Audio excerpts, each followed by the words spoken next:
ìbéèrè la fi bẹ̀rẹ̀ tòní. Ǹjẹ́ ẹ̀yin náà lè gbàrú ẹ̀? Kí ẹ wọ ilé ọkọ tẹ́ ń fẹ́, kẹ́ ẹ sì rí àwọn obìnrin bíi mẹ́ta tẹ́ ò mọ bí wọ́n ṣe jẹ́, ṣé ẹ lè gbàrú ẹ̀? Èyí jẹ́ bíi comedy and drama, sinimá àgbéléwò. Ẹ̀yin tí ẹ máa ń fẹ́ràn comedy drama, gbogbo ẹ̀ ló kúnnú eré o. Tó bá jẹ́ ìgbà àkọ́kọ́ rẹ ní lórí channel yìí, ẹ jọ̀ọ́ ẹ bá mi subscribe, kẹ́ ẹ bá mi like ẹ̀.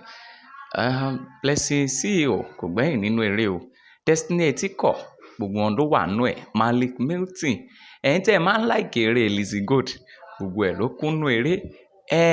A fight to finish la pè eléyìí, ìjà tí a ṣẹ̀ṣẹ̀ ń jà tá a fẹ́ parí.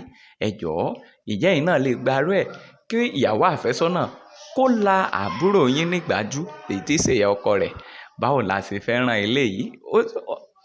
Ẹ sì mọ̀ wípé bójú bá farabalẹ̀ dáadáa, á rí mú.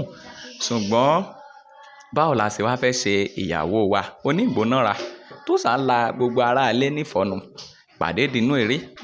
Ẹ jọ̀ọ́ ẹ má gbàgbé láti subscribe kẹ́dẹ̀ like ẹ̀. Kẹ́ ẹ wá tún bá mi kọ sí bóyá ẹ̀yin lè gbàrú ẹ̀, tàbí ṣé irú àjọṣepọ̀ báyìí sósún lè tẹ̀síwájú lẹ́yìn tẹ́ ti rí ìwà ẹni tẹ́ ẹ fẹ́ fẹ́.